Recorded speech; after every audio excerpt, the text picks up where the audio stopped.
المخابرات الفرنسية تتمكن من إحباط عملية إرهابية في مدينة نيس جنوب البلاد.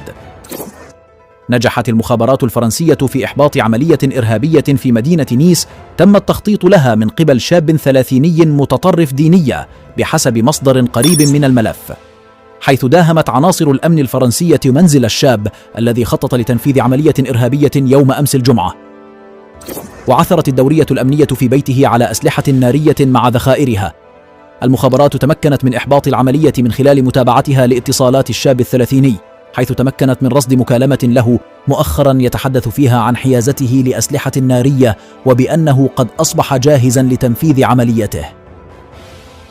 بدوره هنأ وزير الداخلية الفرنسي جيرالد دارمانان عناصر الأمن على تمكنهم من إحباط العملية الإرهابية في مدينة نيس، والتي كانت ستزهق أرواح الأبرياء.